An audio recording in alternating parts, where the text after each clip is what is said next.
Kayo po ba ay naliligo araw-araw? Kung ang inyong sagot, maaaring mayroon po tayong mahalagang usapan ngayon. Alam po ba ninyo, para sa ating mga senior, ang araw-araw na pagligo ay maaaring hindi na ang pinakamabuti para sa inyong balat at pangkalahatang kalusugan. Sa katunayan, ang nakasanayang gawin na ito ay maaaring magdulot ng matinding pagkatuyo, pangangati, at mas mataas na panganib ng mga impeksyon na madalas nating hindi napapansin. Huwag po kayong bibitiw dahil sa video na ito, ibubunyag namin ang nakakagulat na katotohanan tungkol sa paliligo ng mga senior. Malalaman niyo kung bakit maaaring nakakasama ang labis na pagligo, at ano ang tamang dalas para mapanatili ang inyong kalinisan at protektahan ang inyong balat. Ang impormasyong ito ay mahalaga para sa inyong kalusugan at kapakanan. At bago po tayo magpatuloy, kung ngayon pa lang po kayo napadpad sa ating channel, maalam na pagtanda, ay mangyaring mag-subscribe na po kayo at i-click ang notification bell para lagi kayong updated sa ating mga susunod pang mahalagang payo. Layunin po ng channel na ito na magbigay ng malinaw, mapagkakatiwalaan, at nakakapagbigay lakas na impormasyon para sa ating mga nakatatanda. Maaari nyo rin pong i-share ang video na ito sa inyong mga kaibigan, kapamilya, o kakilala na sa tingin nyo ay makikinabang din sa ating talakayan. Marami po sa ating mga kababayan ang may maling impormasyon pagdating sa kalusugan, at ang pagbabahagi ninyo ay malaking tulong para sila rin ay maging maalam na pagtanda. At syempre po, para mas makilala pa natin ang isa't isa, i-comment naman po ninyo sa ibaba kung taga saan po kayo nanonood sa Pilipinas o saang panig ng mundo. Nais po naming marinig mula sa inyo. Salamat po sa inyong pakikinig. Ngayon, lubusan na nating himayin ang paksang ito na napakahalaga para sa bawat isa sa atin. Dito sa Pilipinas, natural sa atin ang maligo araw-araw, minsan pa nga ay 2 beses sa isang araw, dahil sa init at pagpapawis. At syempre, ang pananaw na ang kalinisan ay kasunod ng kabanalan ay nakatanim na sa ating kultura. Ngunit, habang tayo ay nagkakaedad, nagbabago rin ang pangangailangan ng ating katawan, partikular na ang ating balat. Ang balat po ng isang senior ay hindi na katulad ng balat ng isang bata o ng isang nasa hustong gulang. Ito ay nagiging mas manipis, mas tuyo, at mas sensitibo. Ayon po sa pinakahuling pananaliksik at gabay ng mga batikang doktor at eksperto sa kalusugan ng mga senior, ang labis na pagligo, lalo na kung gumagamit ng matatapang na sabon at mainit na tubig, ay maaaring magdulot ng mas maraming problema sa balat kaysa sa pakinabang. Hindi po ito nangangahulugang magiging imadumi kayo. Sa halip, ito ay tanda ng pagiging maalam sa pag-aalaga ng inyong balat na nagbabago na. Sa video na ito, tatalakayin natin ang agham sa likod ng pagtanda ng balat, kung gaano kadalas talaga dapat maligo ang isang senior, at kung kailan naman kailangan ng araw-araw na paliligo. Bibigyan din namin kayo ng mga praktikal na tips kung paano mapanatili ang kalinisan nang hindi isinasakripisyo ang kalusugan ng inyong balat. Magsimula na po tayo. Ang pagbabago ng balat sa pagtanda at bakit ito mahalaga sa paliligo. Una, pag-usapan po natin kung bakit kailangan nating baguhin ang ating pananaw sa paliligo pagtanda. Habang tayo po ay nagkakaedad, nagbabago ang ating balat sa maraming paraan. Ang balat, na siyang pinakamalaking organ ng ating katawan, ay mayroong natural na pananggalang o barrier na nagpoprotekta sa atin mula sa impeksyon at pagkatuyo. Ang pananggalang na ito ay binubuo ng mga natural na langis at taba, na tinatawag nating lipids, na mahalaga sa pagpapanatili ng moisture. Sa pagtanda, ang ating balat ay natural na nagiging mas manipis at naglalabas ng mas kaunting natural na langis, o sebum. Ang sebum po ang responsable sa pagpapanatili ng moist at elastisidad ng ating balat. Kaya po, mas madali na itong matuyo at maging sensitibo. Ang mga selula ng balat ay mas matagal din bago palitan, kaya mas matagal bago gumaling ang mga sugat o iritasyon. Ngayon, isipin niyo po, kapag kayo ay naliligo araw-araw, lalo na kung gumagamit kayo ng mainit na tubig at matatapang na sabon, hinuhugasan niyo ang natural na proteksyon ng inyong balat. Ito ay parang inyong sinisira ang isang protektadong pader. Kapag nawala ang mga natural na langis na ito, ang balat ay nagiging napakatuyo, makati, at mas madaling kapitan ng mga impeksyon. Maaari rin itong maging sanhi ng mga rashes, pagbabalat o eksema, na isang uri ng matinding pangangati at pamumula ng balat. Para po itong lupa na pinapatuyuan ng araw, nagbibitak-bitak. Ang balat na tuyo at iritado ay mas madaling kapitan ng bakterya, na maaaring magdulot ng mas malalang problema sa kalusugan.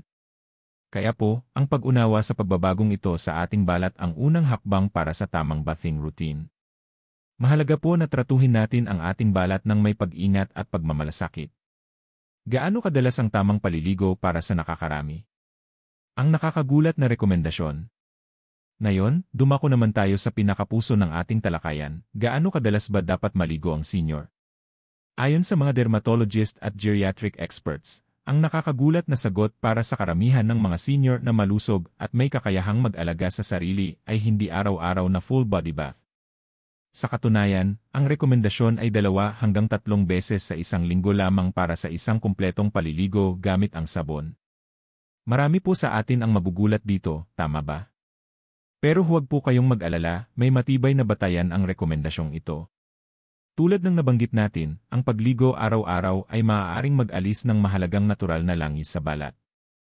Kung kayo po ay hindi gaanong pinagpapawisan, hindi gaano kagagalaw, o hindi gaanong nadudumihan araw-araw, ang pagligo ng full body bath kada araw ay maaaring mas makasama kaysa sa makabuti. Pero, ano ang gagawin sa mga araw na hindi kayo naliligo ng buo?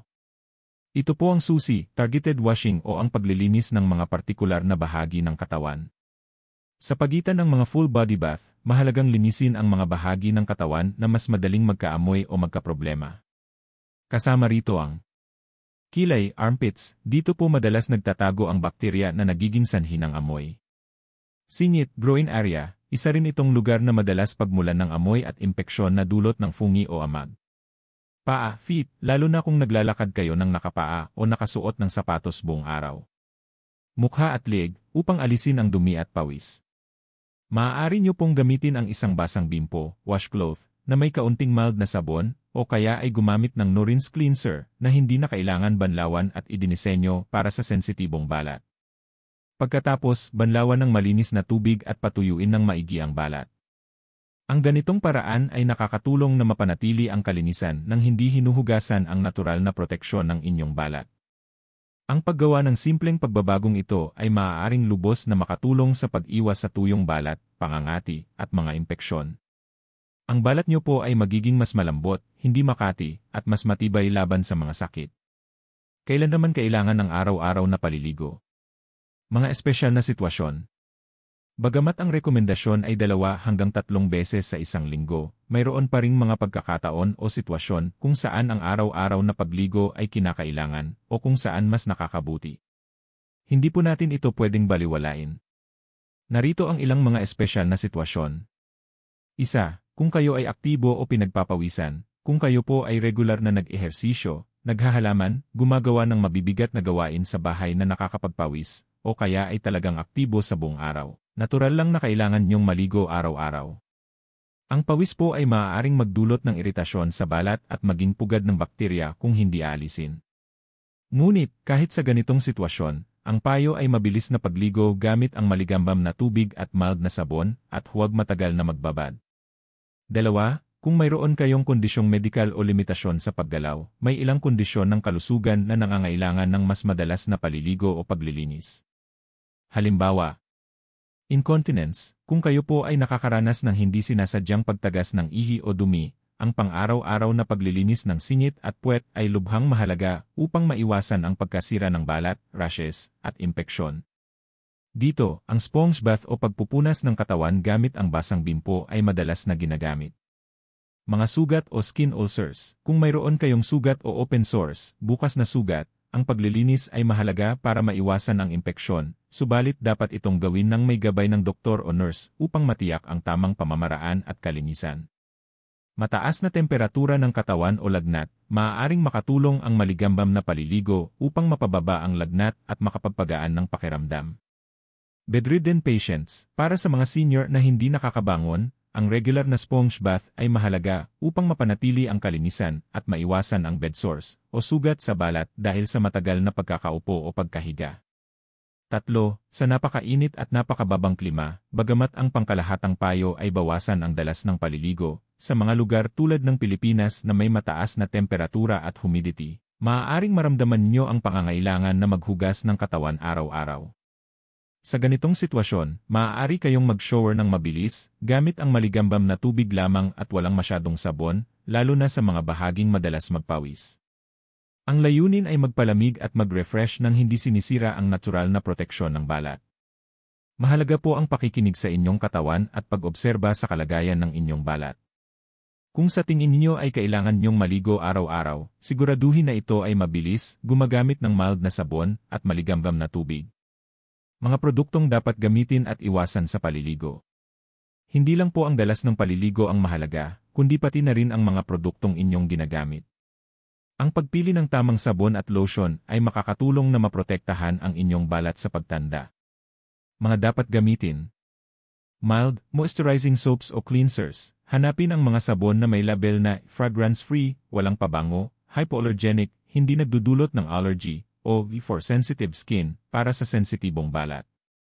Ang mga ito ay karaniwang mas mababa sa kemikal at mas kaunti ang tsansang maging sanhi ng iritasyon. Ang mga sabon na may moisturizing ingredients tulad ng glycerin, shea butter, o oatmeal ay mahusay din, marami na pong available sa mga botika o supermarket, kahit yung mga pang-baby soap o sabon na may oatmeal ang sangkap ay mainam. Ang mga sabon na mayaman sa moist ay parang naglalagay ng proteksyon sa inyong balat. Lukewarm water, maligambam na tubig, iwasan ang masyadong mainit na tubig dahil ito ang pinakamabilis na magpatuyo ng balat. Ang maligamam na tubig ay sapat na para linisin ang balat nang hindi ito sinisira. Soft towel, gumamit ng malambot na tuwalya at dahan-dahang tapikin ang balat para matuyo, sa halip na kuskusin ng malakas. Moisturizer, ito po ang pinakamahalagang kasama ng inyong paliligo. Kaagad pagkatapos maligo, habang basa-basa pa ang balat, maglagay agad ng thick, creamy moisturizer, hindi lotion. Pumili ng fragrance-free. Ito ay magpapalit sa mga nawalang moisture at makakatulong sa pagpapanatili ng balat na hydrated. Hanapin ang mga may sangkap na tumutulong mag-lock ng moisture sa balat para hindi ito agad matuyo at manatiling malambot. Mga dapat iwasan. Matatapang na sabon at antiseptic soaps, ang mga sabon na may malalakas na amoy, maraming kemikal, o mga antiseptic na sabon ay maaaring masyadong matapang para sa balat ng senior. Maaari nilang tanggalin ang natural na langis at gawing mas tuyo at mas sensitibo ang balat. Masyadong mainit na tubig, tulad ng nabanggit, ang mainit na tubig ay nagtatanggal ng moisture sa balat. Loofahs at matatapang na pang-scrub, iwasan ang paggamit ng mga loofah o anumang matapang na pang-scrub sa balat ng senior. Ang balat ay mas manipis at mas madaling masugatan. Mas mainam ang paggamit ng malambot na bimpo o kaya ay kamay lamang. Alcohol-based products, iwasan ang mga lotion o cleansers na may alcohol dahil ito ay nakakadagdag sa pagkatuyo ng balat. Basahin ang label bago bilhin ang anumang produkto. Higit pa sa paliligo, iba pang gawi para sa kalinisan at balat. Ang pagiging malinis ay hindi lamang umiikot sa paliligo. May iba pang mga gawi na makakatulong sa pangkalahatang kalinisan at kalusugan ng inyong balat bilang isang senior. Isa, regular na paghugas ng kamay. Ito po ang pinakasimpleng paraan upang maiwasan ang pagkalat ng mikrobyo at sakit. Hugasan ang kamay ng madalas, lalo na bago kumain, pagkatapos gumamit ng banyo, at pagkatapos umubo o bumahing. 2, pag-aalaga sa paa. Ang paa ng mga senior ay madalas nakakalimutan. Hugasan ang paa araw-araw, maaari itong gawin nang hindi kailangan ng full body bath, lalo na sa pagitan ng mga daliri. Patuyuin ng maigi upang maiwasan ang fungal infections o impeksyon na dulot ng fungi. Regular din pong suriin ang inyong paa para sa anumang sugat, paltos, o pagbabago sa kulay ng kuko. 3, oral hygiene. Napakahalaga ng pagiging malinis sa bibig, kahit na hindi na kumpleto ang ngipin o kung kayo ay gumagamit ng pustiso. Ang regular na pagsipilyo ng ngipin at gilagid, pati na rin ang paglilinis ng pustiso, ay nakakatulong maiwasan ang tooth decay, pagkasira ng ngipin, gum disease, sakit sa gilagid, at bad breath. Mayroon din pong koneksyon ang oral health sa pangkalahatang kalusugan ng puso. 4, malinis na damit at kumot, regular na palitan ang inyong damit at mga sapin sa kama. Ang malinis na damit ay nakakatulong maiwasan ang skin irritation at body odor. Ito ay lalo na kung kayo ay madalas pagpawisan. 5, tamang hydration. Ang balat ay bahagi ng katawan, at tulad ng ibang organs, kailangan din ito ng sapat na tubig. Uminom ng sapat na tubig sa buong araw. Ang hydrated na katawan ay may hydrated na balat. 6, proteksyon sa araw. Kung kayo po ay madalas lumabas at nasa ilalim ng araw, gumamit ng sunscreen na may IPA 30 o mas mataas. Maaari rin kayong magsuot ng mga sombrero at long-sleeve clothes. Ang araw po ay isa sa mga pangunahing sanhi ng pagtanda at pagkasira ng balat. Huwag po nating isipin na ang hindi araw-araw na pagligo ay nangangahulugang kayo ay pabaya o madumi. Sa katunayan, ang pagiging maalam sa kung paano pangalagaan ang inyong balat ay tanda ng pagiging responsable sa inyong sariling kalusugan. Marami po sa atin ang may nakasanayang paniniwala na kapag hindi naligo araw-araw ay madumi. Ngunit sa medikal na pananaw, lalo na para sa mga senior, ang pag-prioritize ng skin health o kalusugan ng balat ay mas mahalaga kaysa sa paghabol sa tradisyonal na pagligo araw-araw. Ang pagiging malinis at sariwa ay mas mararamdaman kapag ang balat ay malusog at hindi tuyo o iritado. Mahalaga ring banggitin na ang kaligtasan sa banyo ay dapat laging nasa isip. Siguraduhin na ang inyong banyo ay may anti-slip mats, panlatag na hindi madulas, at kung kinakailangan, maglagay ng handrails o hawakan upang maiwasan ang pagkadulas at pagkahulog. Ang mga aksidente sa banyo ay karaniwan sa mga senior, kaya't mag-ingat po lagi. Buod at mga mahalagang aral. Kaya po, ang pinakamahalagang aral natin ngayon ay, ang araw-araw na paliligo ay hindi na kinakailangan ng karamihan sa atin kapag tayo ay senior na. Ang ating balat ay nagbabago habang tayo ay nagkakaedad, nagiging mas manipis at tuyo, kaya't kailangan ng mas pinong pangangalaga. Ang madalas na full body bath, lalo na gamit ang mainit na tubig at matatapang na sabon, ay maaaring magtanggal ng natural na langis ng balat, na magdulot ng pagkatuyo, pangangati, at pagtaas ng panganib ng impeksyon.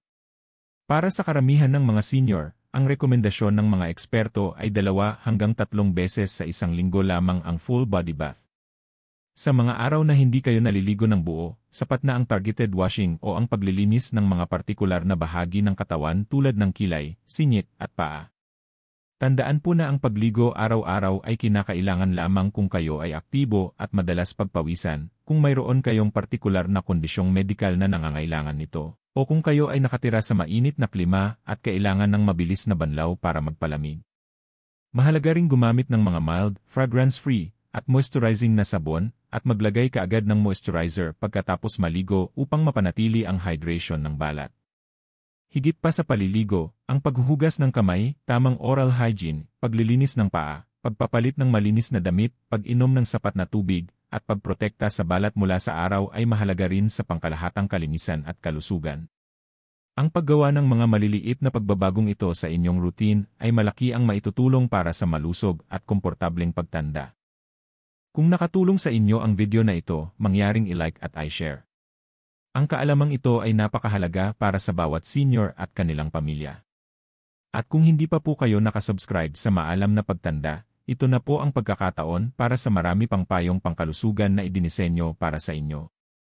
I-click ang subscribe button at ang notification bell para updated po kayo. Ano po ang inyong nakasanayang dalas ng paliligo? Mayroon po ba kayong karanasan sa pagkatuyo ng balat dahil sa madalas na pagligo? Ibahagi po ninyo sa comment section sa ibaba, at maaari rin po kayong magmungkahi ng iba pang paksa sa kalusugan na gusto ninyong talakayin natin sa susunod. Nais po naming marinig ang inyong mga saloobin at karanasan. Maraming salamat po sa panonood. Ang Maalam na Pagtanda po ay inyong kasama sa paglalakbay na ito, nagbibigay liwanag at tamang impormasyon. Tandaan po, ang maliliit na hakbang araw-araw ay malaki ang maitutulong sa inyong paglalakbay tungo sa kalusugan at isang maalam na pagtanda. Manatili po kayong ligtas, malusog, at may sapat na kaalaman.